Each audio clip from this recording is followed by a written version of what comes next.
Hey, it's Caleb. I need to tell you about February 1891 in Dakota Territory, because what happened that month makes most of what we call survival engineering look like child's play.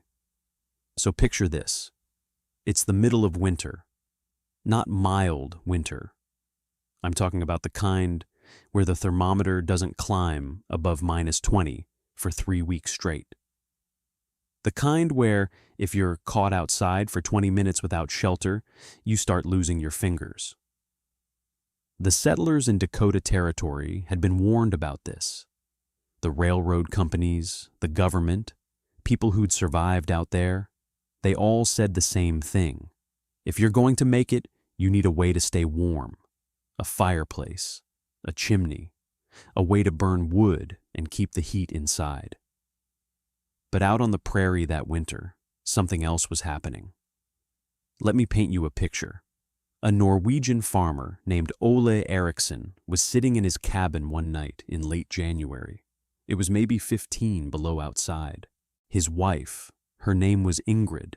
She was trying to keep their 3 children warm near the fireplace. The fire was roaring, but the heat barely reached the edges of the room. The thermometer on the wall read 40 degrees inside, 40 degrees in a cabin with a roaring fire, and they were running out of wood. Ole had cut and stacked what he thought would be enough for the whole winter, but the winter had come harder than anyone expected. The season had started early. It had been relentless. The cold didn't break, not even for a day. Every morning he'd wake up and check the thermometer on the outside of his window. -20, -25. One morning it was -38.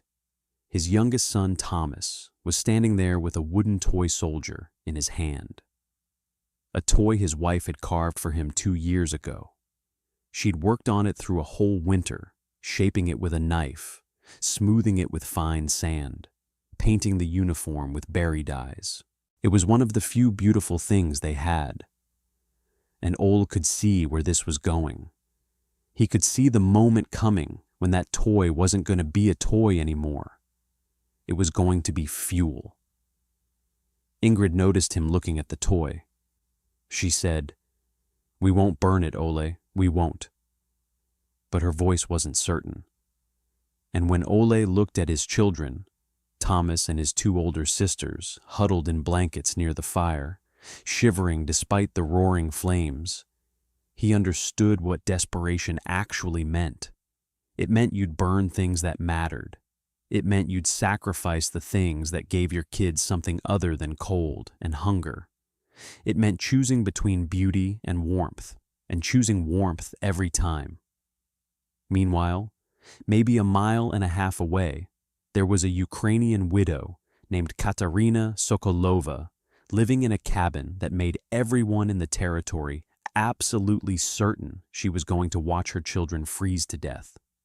Because Katarina had something different, something that made no sense at all. She had a hole in the floor. That's it. No fireplace, no chimney, just a hole in the floor of her cabin. And while Ole was calculating how many toys he had left to burn, while people across Dakota Territory were literally freezing in their sleep, Katarina's cabin stayed warm enough for her children to play in their bare feet. 12 lives survived because of that hole, and the skeptics who mocked her had to walk across the frozen prairie and ask for shelter from the woman they'd been laughing at a week before. This is that story. If you haven't subscribed yet, do it now. Because the way engineering solutions get born, the pressure, the opposition, the moment when someone has to choose between following what everyone else is doing and trusting something they actually understand, that's what I'm here to tell you about. So, hit that button. Katarina wasn't born in Dakota Territory. She was born in Ukraine, in a small village, maybe 80 kilometers from what would become Kiev. Her grandfather built things, structures, not just houses. Her father was a mason, and her grandmother Oksana, who lived long enough to teach Katarina before she came to America, knew something about heat. She knew how to build what they called a peach. A peach is a Ukrainian clay oven, not like the bread ovens you might see in old European villages, though those are related. A peach is bigger. It's a thermal mass system. You build it from clay and stone, and its entire purpose is to capture heat, hold it, and release it slowly over time. Oksana taught Katarina how they worked, how you build the chamber, how you line it with clay that's been tempered with sand and straw, how you calculate the size so that it holds enough heat to warm a room for hours after the fire inside burns down. Katarina was maybe 14 when Oksana taught her this. She showed her the proportions, let her help build a small version. And then Katarina grew up, married a man named Dmitry, who worked in construction, and they had 2 children, Anna and Petro. And when Dmitry got sick and died in 1886, Katarina was a widow in her late 30s with calloused hands and knowledge that nobody around her valued. She decided to come to America, to take a homestead claim in Dakota Territory, to prove that she could survive out there without a husband. This was in 1888. She packed her 2 kids on a ship, endured 3 weeks of conditions that I'm not going to describe because we don't have that much time, and she arrived in Dakota with $47 and whatever she could carry. The land was beautiful, and it was empty, and it was the coldest place she'd ever been. She built a cabin first, a log structure maybe 14 feet by 16 feet, with a dirt floor and a roof that didn't leak much, and a single window. She did most of the work herself, with Anna helping and Petro carrying things and asking endless questions, which is where most people in her situation would have built a conventional fireplace. A stone structure on the inside of one wall, with a chimney going up through the roof, pulling smoke out and heat along with it. But Katarina knew something about heat that her neighbors didn't. By 1889, she had a solid homestead. She'd planted wheat twice. She had a root cellar. She was going to make it. And she was thinking about that first winter, 1889 into 1890, and she was thinking about the fireplace everyone told her she needed. And she was thinking about the wood it would burn, the heat it would waste going up the chimney, the way it would heat the area right in front of it and leave the rest of the cabin cold. She talked about it with her daughter. Anna was 10 by then, smart and serious, already reading as well as most adults. Katarina asked her, "If we built the fire outside the cabin, under the ground, could the heat still find us inside?" Anna understood immediately. It was the kind of question that made sense if you already understood the principle. And they talked about what Oksana had taught them, about thermal mass, about the principle that if you could burn your fuel somewhere, it wasn't inside your living space, and if you could let the heat travel through a material that absorbed it slowly, you could actually burn less fuel and stay warmer. So, Katarina made a decision that no one around her would have made. She decided not to build a fireplace inside her cabin. She decided to build the system her grandmother had taught her, but adapted for the prairie, for log construction, for what she could actually build herself with the materials available to her. Here's what she planned to do. She would dig a chamber underneath her cabin, about 4 feet down, roughly 8 feet long, and 6 feet wide. She would line that chamber with clay and river stones, the same way you'd line a peach. She would build a fire pit outside her cabin, separate from it, connected to that underground chamber by a flue, a passage for hot air and smoke. She would light a fire in that external pit. The heat and smoke would travel through the underground flue, pass through her clay-lined thermal mass chamber, and then rise up through a hole in her cabin floor. No fireplace inside, no chimney through the roof, just warm air rising from the earth itself. The heat would get absorbed by the clay and the stones. It would stay warm for hours.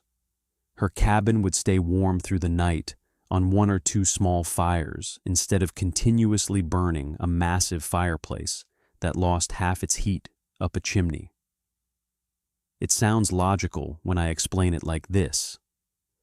But in 1889, nobody in Dakota Territory had ever seen anything like it. And nobody believed it would work. Ole Eriksson, her nearest neighbor, maybe a mile and a half away, laughed at her. Actually laughed. Ole was Norwegian, successful by Prairie standards, owned more cattle than Katarina had dollars. He'd built a proper fireplace inside his cabin, stone and mortar, solid construction. And when Katarina mentioned her plan, Ole told her something I want to quote because it matters to understanding what she was up against. He said, "A woman cannot build. A woman should remarry." That was the social context she was working in. It wasn't just skepticism about the engineering. It was skepticism about whether a woman should even be attempting it. But Katarina had something that Ole didn't have. She had seen a peach work her entire childhood. She understood the physics at a level that most people around her understood construction, which is to say, she understood it completely, almost intuitively, and she was a widow with 2 children who needed to survive winter. She didn't have the luxury of doubting herself. So in August 1889, she and Anna started digging. Let me stop here and explain what this actually requires, because I think people sometimes don't understand the physical labor involved in this kind of work. They had 2 shovels. They had to excavate a space 4 feet down underneath their cabin, which meant digging in packed prairie earth that had never been disturbed. 8 by 6 feet, so 48 square feet, 4 feet deep. That's roughly 190 cubic feet of earth that had to come out of the ground. 190 cubic feet. Katarina and Anna did this over 3 weeks. Anna was 10. Katarina was 38 and had been working physically every single day of her life. They worked in the morning before it got too hot, then again in late afternoon. They'd trade off with the shovel, one person digging while the other carried the soil in buckets and spread it away from the cabin so it wouldn't freeze solid later. And as they dug, Petro, who was 8 and too small to help with the actual digging, would sit nearby and ask endless questions. "Why are we digging under the house, Mama? Won't the house fall down? How far down do we have to go? Is the ground different underneath than on top? When can we light a fire?" Anna would answer some of the questions. Katarina would answer others. Sometimes she'd just smile and keep digging. The 3 of them formed a kind of unit during those weeks. Katarina and Anna working, Petro observing and asking, all of them understanding at some level that this was the difference between surviving winter and not. Once they had the pit excavated, the real work started. They had to line the chamber with clay. Not regular clay, clay that had been tempered with sand and straw, mixed the way Oksana had taught Katarina decades earlier. The sand prevented cracking as the clay dried. The straw gave it structural integrity. She had to get the proportions exactly right. Too much sand, and it wouldn't hold heat. Too much straw, and it would burn away, leaving gaps. And they had to find stones. River stones, smooth and dense, that would hold heat. There was a creek, maybe a mile and a half away, which is where they got most of their stones. Katarina would walk to that creek, fill a bag with stones, maybe 20 or 30 pounds of them, and walk back. She did this repeatedly over 4 weeks. Anna helped. They brought stones back and started laying them in the chamber, pressing clay mortar between them, building up the lining the same way you'd build a wall, but inside this underground space. It was meticulous work. Each stone had to sit properly. Each gap had to be filled with clay. The integrity of the entire system depended on how well they sealed it. The work was methodical. It was also critical that it be done right, because if the chamber wasn't sealed properly, if there were gaps in the clay lining, the whole system would fail. Heat would escape. The thermal mass wouldn't work. Katarina understood this, and she made sure Anna understood it. They weren't just placing stones randomly. They were building something that had to function perfectly or not at all. By mid-September, they'd moved 50 trips of stones. By late September, the first layer of stone was laid. By early October, they'd completed the lining and started on the flue system. The flue itself had to be the right diameter, not too narrow, or smoke and heat couldn't flow. Pressure would build, drafting would fail. Not too wide, or the velocity would drop and heat would be lost to the ground. This is where the engineering gets interesting, because Katarina had to calculate something that most frontier settlers had never thought about. She had to design for optimal fluid dynamics. The flow of hot air through a narrow passage. The exchange of heat through the clay. She'd made some clay pipes herself, shaped them around a wooden form, a wooden dowel, maybe 4 inches in diameter, fired them in a kiln she'd built using stones and more clay. The kiln itself was a feat. She had to heat the pipes to a temperature where the clay would fuse but not deform. She had to control the heating carefully. Too fast and the pipes would crack. Too slow and they'd never achieve the hardness she needed. She tested different approaches, learning from each failure. Some pipes came out too brittle, some were too soft. Eventually, she found the right temperature, the right timing, the right clay composition. By October, the chamber was fully lined, and the flue was connected from the external fire pit to the chamber to a rise pipe that would come up through the cabin floor.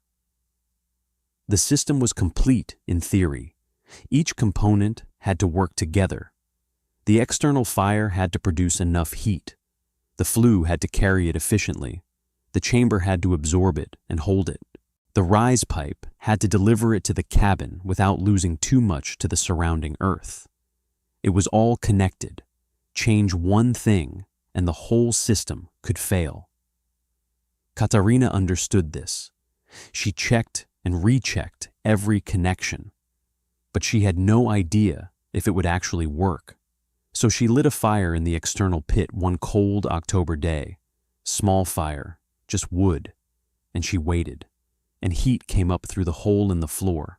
Not much, not reliable yet, but it was there. Katarina felt it, and Anna felt it, and Petro felt it, and shouted, "Mama, I can feel it, there's heat!" And for the first time, Katarina allowed herself to believe that the system might actually work. She adjusted the flue. She realized the external fire pit needed better insulation. She rebuilt part of it. She tested again. And gradually, across November, the system started performing the way she'd imagined it would.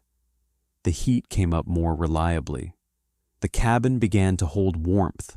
The clay and stone were doing exactly what they were supposed to do, absorbing heat, holding it, releasing it slowly. But then came the first real disaster. Heavy rains in late November turned the ground outside into mud. Water started seeping into the external fire pit, and more critically, it started finding its way into the chamber itself. Everything she'd built, weeks of work, the entire system, started filling with water. By December, when Katarina went down to check on the system, She found water pooling in the chamber. The carefully placed stones were surrounded by dark water. The clay lining that had taken her days to apply was waterlogged. All that careful work, all those precisely placed stones, useless. It's hard to describe what she felt in that moment. Anna was with her, and Anna said later that she'd never seen her mother's face look like that before. Not angry, not sad, just completely blank. The look of someone who'd spent 3 months of physical labor on something that didn't work. A neighbor, a German woman named Josephine Moravec, who lived about 2 miles away, came by the next morning. She'd seen Katarina out digging the drainage ditch the night before, trying to do repair work in the dark. Josephine said, "Katarina, you should give up. It's too much. You've tried your best. No shame in building a proper fireplace like everyone else." But giving up would have meant admitting that Ole Eriksson was right. It would have meant admitting that a woman couldn't build something this complex. And it would have meant, and this was the thing that probably mattered most, that her children would freeze. I want to pause here because this is the moment that breaks most people. This is the moment where you've invested everything, your time, your hope, your belief that you understand something, and you find out it doesn't work, and you have maybe 2 months before the worst winter weather hits, and you're back to needing to build a conventional fireplace like everyone else. And then all of the skepticism comes down on you, and you have to admit that everyone was right and you were wrong. Katarina almost quit. Anna found her sitting in the cabin one December morning, just staring at the hole in the floor that was supposed to work and didn't. Katarina was sitting on the edge of their bed, looking at that hole like it was a personal betrayal. Anna was 12 by then, old enough to understand that their survival depended on finding heat. And Anna sat down next to her mother and said something simple. "So we fix it. What does the pit need?" And something in Katarina shifted. A widow who'd crossed an ocean and built a cabin with her own hands wasn't going to let water stop her. Better drainage. That's what Katarina needed. She needed the external fire pit elevated above the water line. She needed a system where water would drain away from it instead of toward it, and she needed to seal the chamber more carefully so that groundwater couldn't seep through, so she rebuilt it. That's the short version. The longer version is that she dug out the external fire pit, moved it to a slightly higher location, about 4 feet to the south, built a drainage ditch around it that sloped away from the cabin, and sealed the entire underground chamber again, more carefully this time. She made new clay, tempering it longer, applying it in multiple layers. She sealed the bottom of the chamber with a dense layer of clay. She taught Anna how to test the integrity, running water along seams to see if it seeped through. She had help from Anna.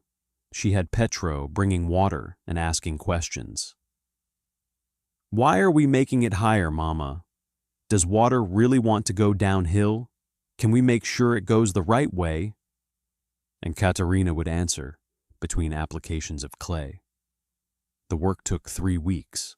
By December 15th, the rebuilt chamber was finished.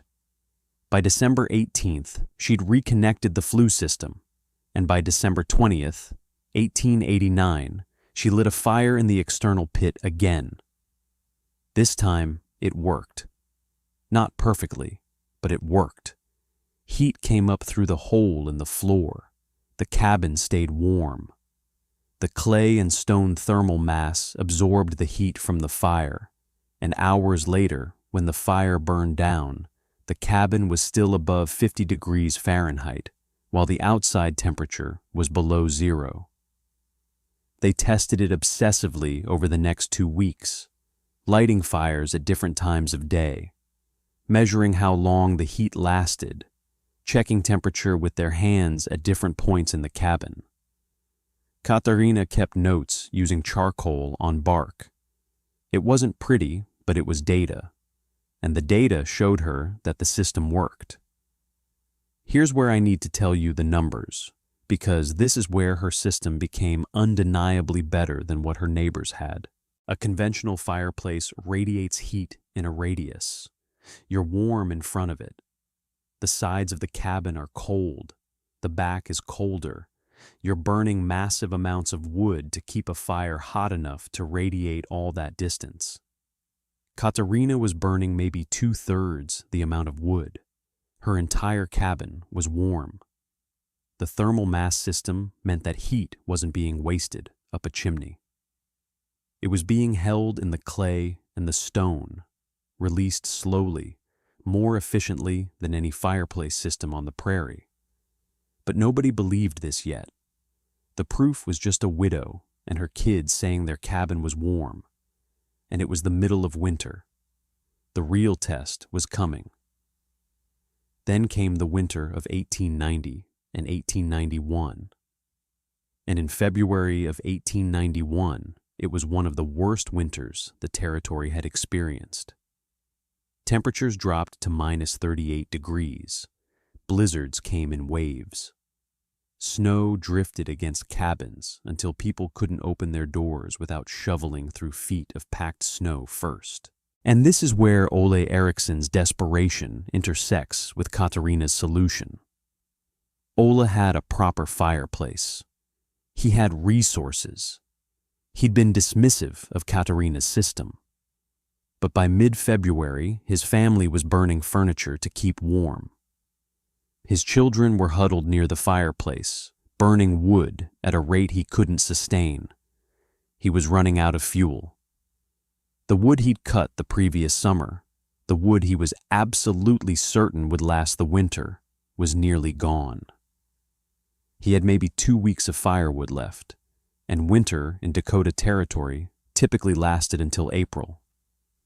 One night, Ingrid brought him the wooden toy, Thomas's toy soldier.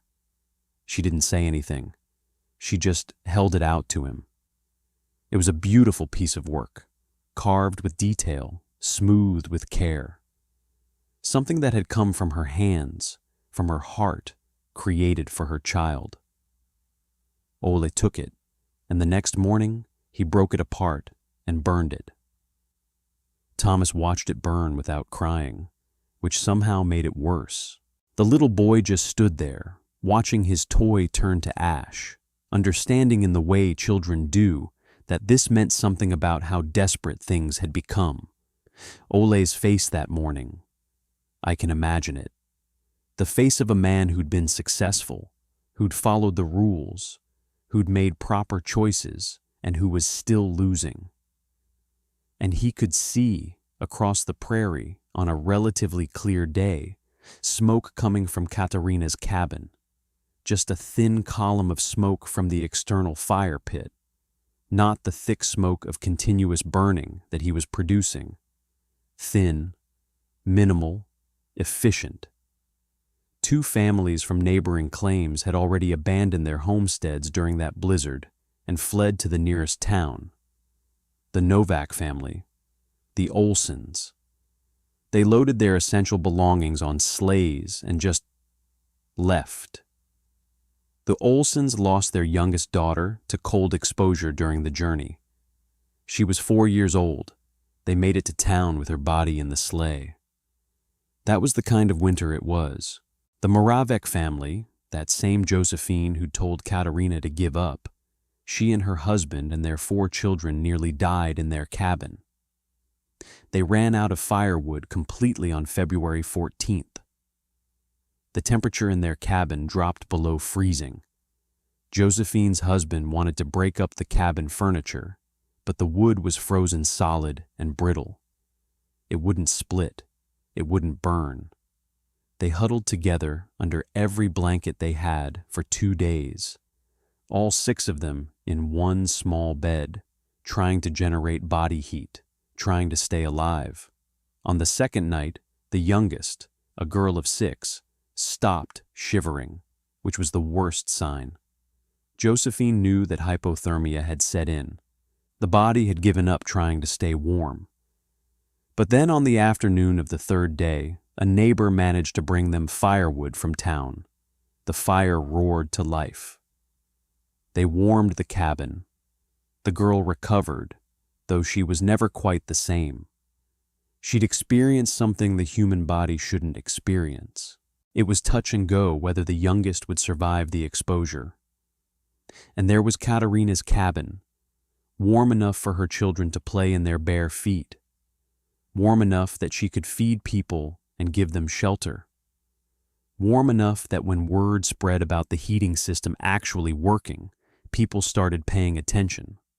So Ole did something that probably cost him considerable pride. He walked to Katarina's cabin in sub-zero temperatures. The snow was deep enough that it took him longer than it should have. He was breaking through drifts up to his waist. His beard was frozen.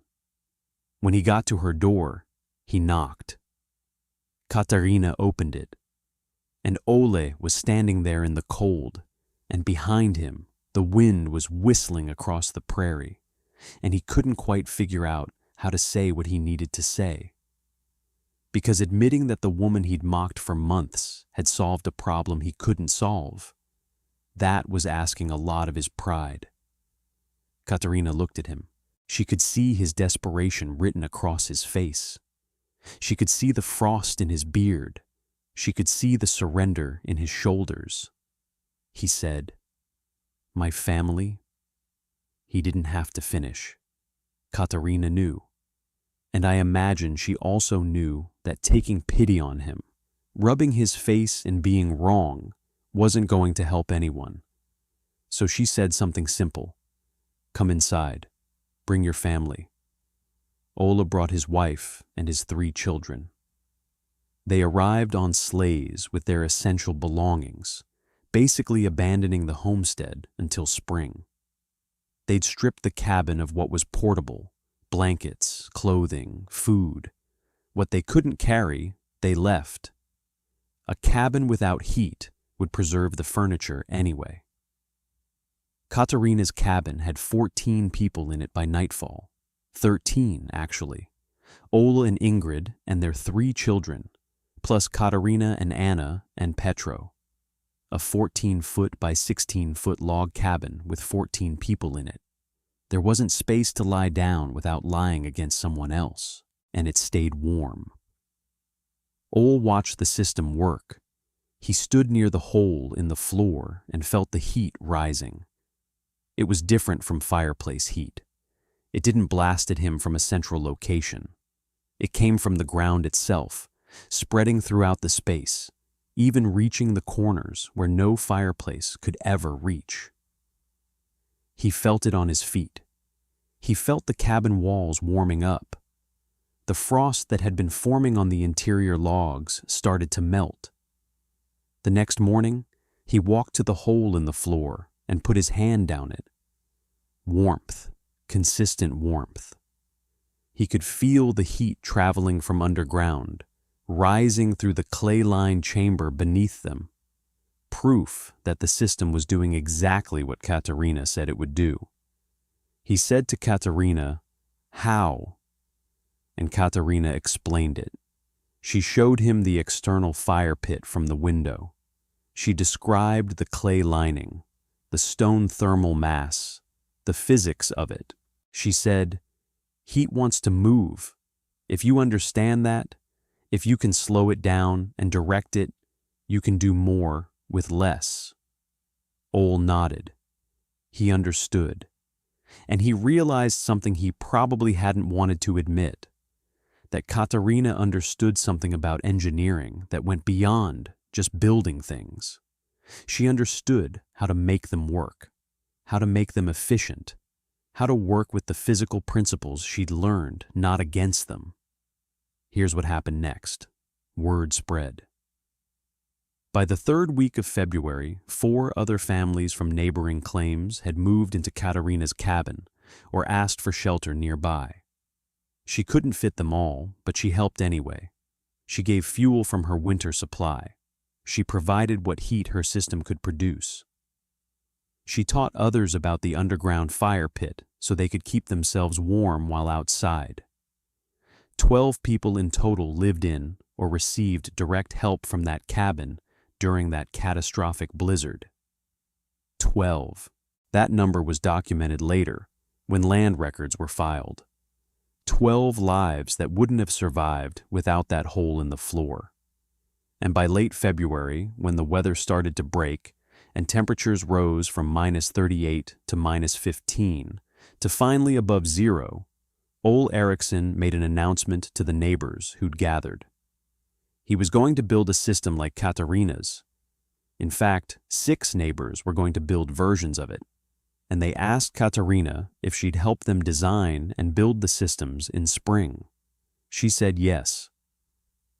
That summer and fall of 1891, while other settlers were preparing their cabins the conventional way, Katarina spent the season building underground thermal mass heating systems. She worked with Ole on his system. She worked with the Moravecs. She taught them what she'd learned, and she did it systematically. She had a method. She'd arrive at a claim with Anna, and they'd walk the land, looking for the right spot for the fire pit.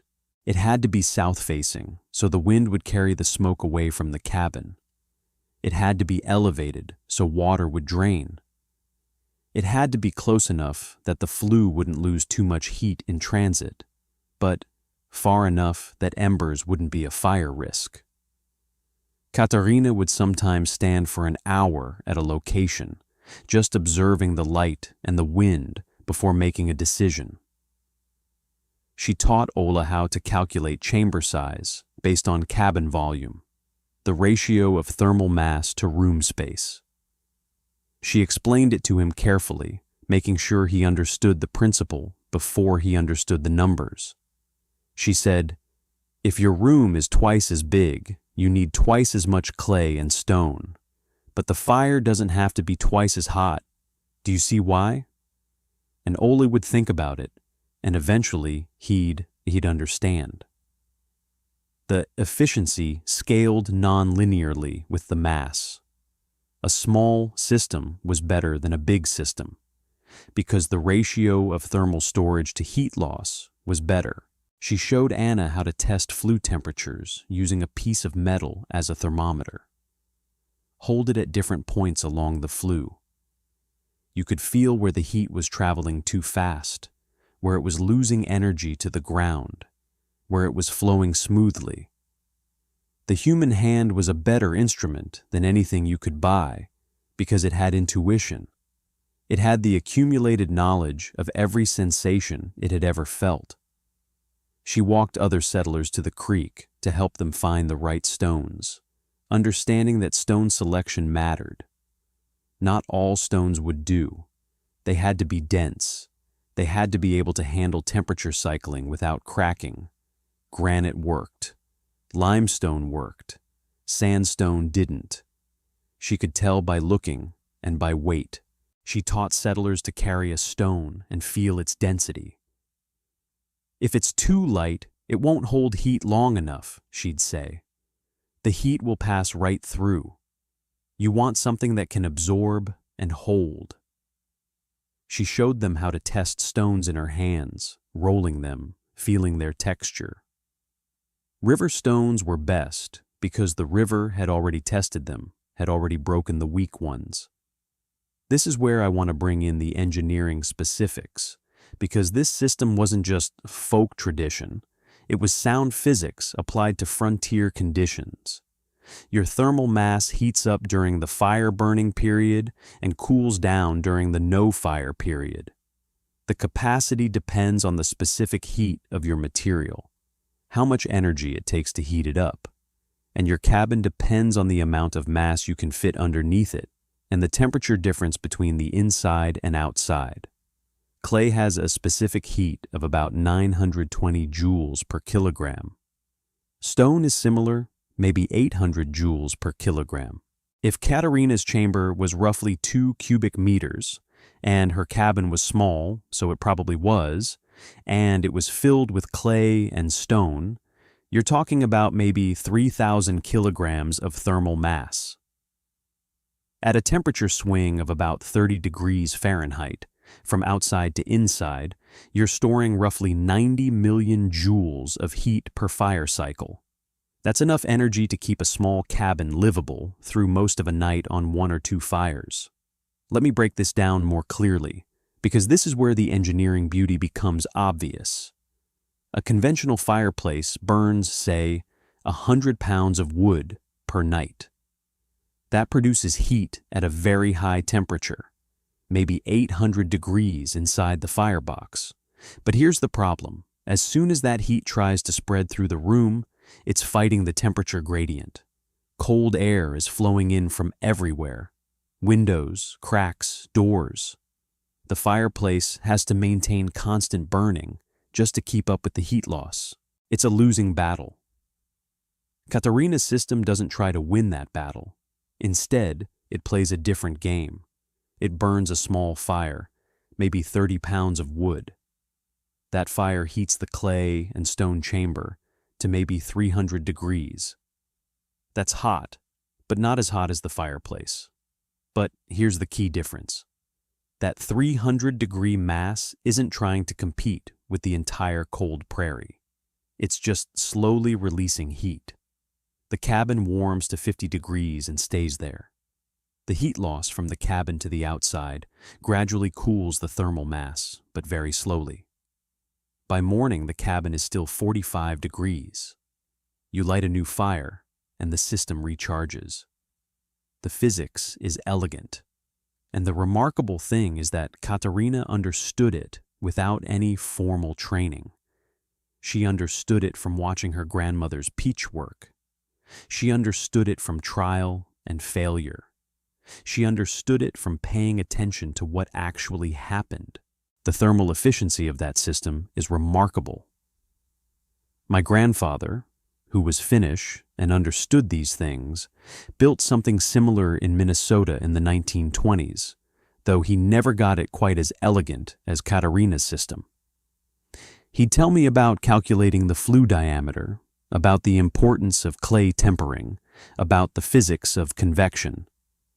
He said you're essentially creating a heat battery, charging it during the day when you're burning, discharging it at night when you're not. If you design it right, if you understand the thermodynamics, you can use less fuel and stay warmer. Katarina understood that intuitively. She hadn't learned it from engineering texts. She'd learned it from her grandmother and from experience, but she understood it. By spring of 1891, 6 cabins in Dakota Territory had some version of this system.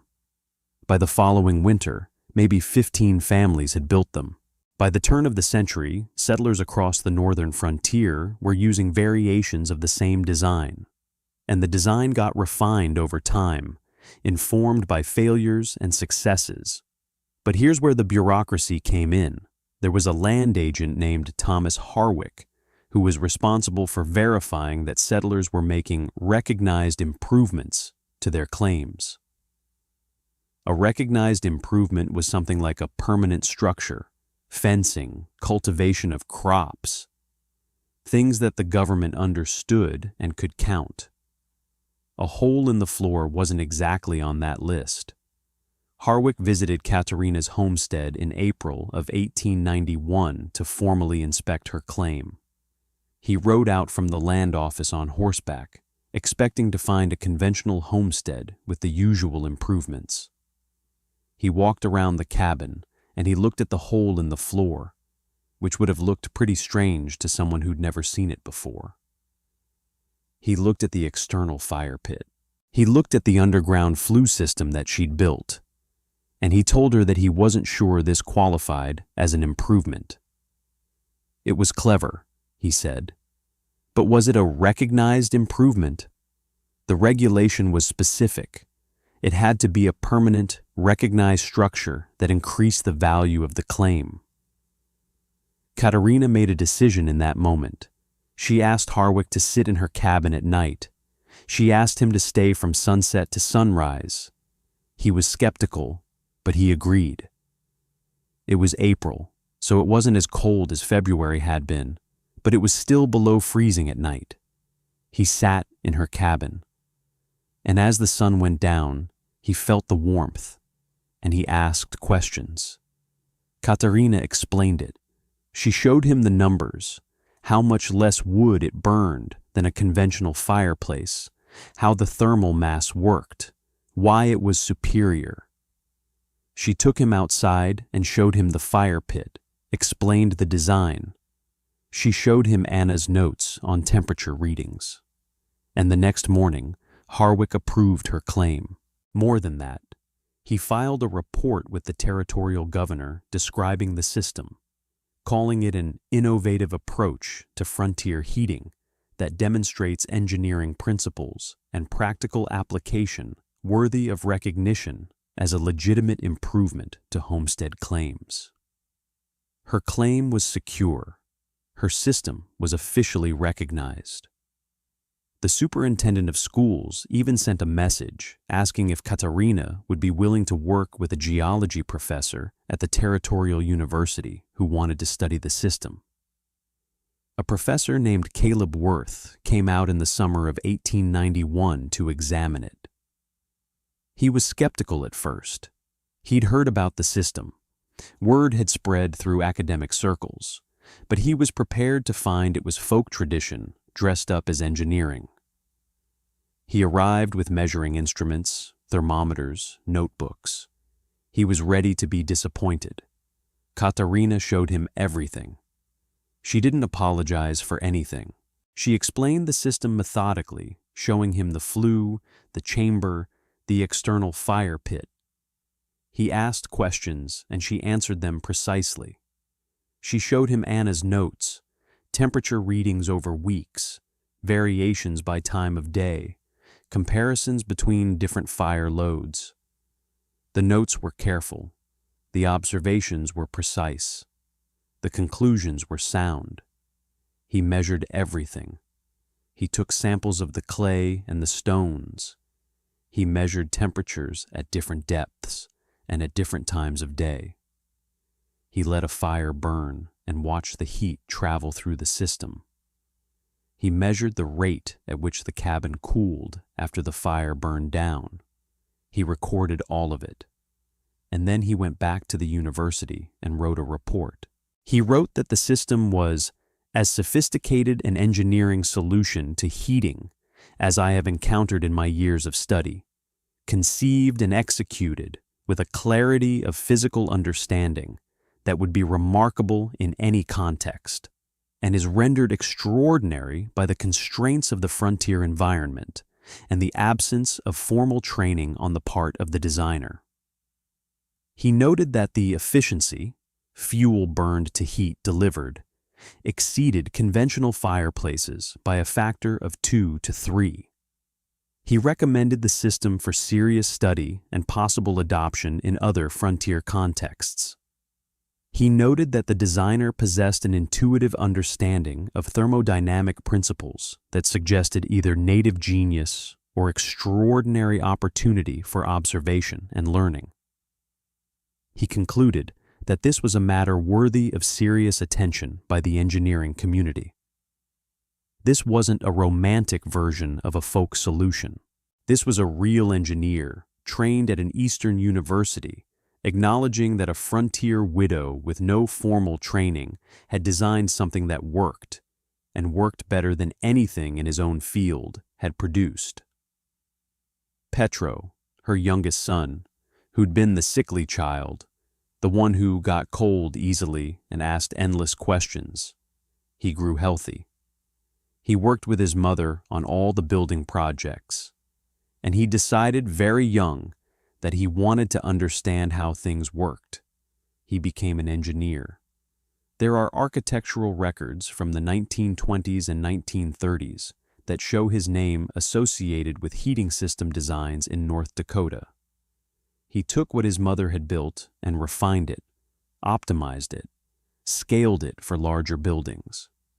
In 1924, he designed a heating system for a multi-family dwelling that housed 40 people. The system worked perfectly.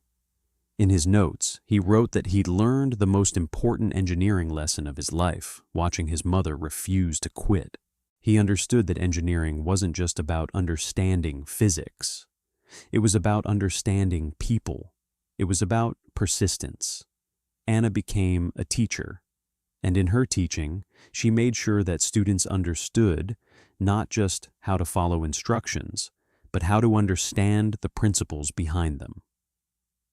She lived to be 87, and people who knew her said she could explain complex ideas to children better than anyone they'd ever encountered. That was her inheritance from Katarina, the understanding that the reason you do something is as important as how you do it. One of her students became a mathematician, another became a doctor. But all of them said the same thing about Miss Anna, that she taught them to think, not to memorize. That she'd shown them that understanding mattered more than answers. She kept her mother's charcoal notes from that first winter, the temperature reading scrawled on bark in a frame on her classroom wall. Katarina lived to be 72. She never remarried. She improved her homestead continuously. She became locally famous, or at least locally respected, which for a woman immigrant in that era was no small thing. The mockery from Ola Eriksson eventually turned into genuine partnership, and they even collaborated on a larger community structure near the town that grew up around their claims. Ole would visit her cabin in summer and fall, and they'd sit outside the fire pit, and he'd ask her questions about the design. He never quite stopped marveling at how it worked. In one of his letters to his son, who'd moved to Minneapolis, he wrote that Katarina Sokolova understood something about the way the world worked that most men never learned in a lifetime. He wrote that she'd taught him that being right wasn't the same as being smarter than someone else. Sometimes it just meant paying closer attention, and the heating system she built lived for more than a century in some cases. Some are still standing, some have been restored, and they're actually valuable now, not for their historical interest, which would be significant enough, but because they embody principles that modern builders are returning to. Thermal mass heating, passive systems, understanding how to work with the physics of heat transfer instead of against it. These are technologies that people thought were obsolete until they realized they're actually efficient, sustainable, and they work. Climate change has made people reconsider systems that use minimal fuel and maximum efficiency. Katarina's design is being studied now by architectural students. Her cabin site has been documented. The original heating system, after being abandoned for decades, was carefully excavated and measured. The clay is still there. The stones are still there. The fundamental design is still sound. Here's the thing that gets me about this story. We talk a lot about innovation as if it's some kind of spark of genius, but it's usually something different. It's someone who understands a principle deeply, who's willing to fail, who's willing to rebuild what breaks, who's willing to apply what they know even when nobody around them understands it. And it's someone who has the kind of courage that only desperation can sometimes create. Katarina didn't build that heating system because she was brilliant. She built it because her children needed to survive, because she'd been taught something by her grandmother that she knew was true, and because giving up wasn't actually an option. What interests me most about her story is what she did after that first winter. She could have rested. She could have stayed comfortable in her warm cabin. But instead, she spent months teaching other people how to build what she'd built. She walked people to the creek. She helped dig their chambers. She showed them how to temper clay. She didn't patent the idea. She didn't claim credit. She didn't write a book or demand payment. She just shared what she knew. Ole Eriksson built his system. The Moravics built theirs, then others. The knowledge spread because she was willing to teach, because she understood that the point wasn't to prove she was smart. The point was to make sure people survived. That's the kind of engineering that changes the world, not because it's the most efficient, but because it's shared. My grandfather used to say that the most important thing you can ever learn is how to hold heat. And I used to think he meant it metaphorically, but he meant it literally. He meant the physics of thermal mass, the principles of insulation, the understanding that energy wants to move from hot to cold. And if you can be patient with that movement, if you can slow it down and spread it out, you can do remarkable things with less input. He meant understanding the materials, clay, stone, the specific properties that make them work. He meant the humility to listen to what nature is telling you about how energy behaves. But I think he also meant something else. I think he meant the kind of heat that comes from knowing you can do something nobody else believes you can do. I think he meant the heat that comes from being desperate enough to try and stubborn enough to keep trying when it fails. I think he meant the heat that comes from knowing you're building something that will keep your children alive. I think he meant the warmth you feel when someone who dismissed you admits they were wrong. When Ole Eriksson walked into that cabin, frozen, desperate, hungry, and felt the warmth rising from the ground, he felt more than just heat. He felt humility. He felt respect. He felt the weight of having underestimated someone because of who she was, not because of what she could do. Katarina Sokolova understood that. She applied it, and 12 people survived a brutal winter because of it.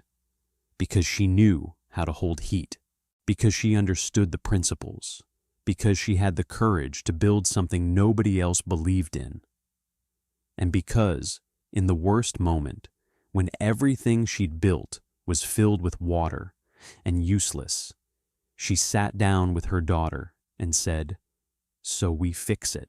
That wasn't genius, that was determination, that was love for her children. That was the decision that separates people who survive from people who give up. That's the engineering I want to talk about. That's the kind of problem solving that matters, not the kind that comes from genius, the kind that comes from knowing what you're fighting for, from understanding a principle deeply enough to adapt it, from being willing to fail and rebuild and teach others. That's the engineering that built the world. If you want to see more stories about people who solved impossible problems with engineering, with understanding, with the courage to trust what they knew, subscribe. We're doing a lot more of this, because these are the stories that matter. And thanks for watching.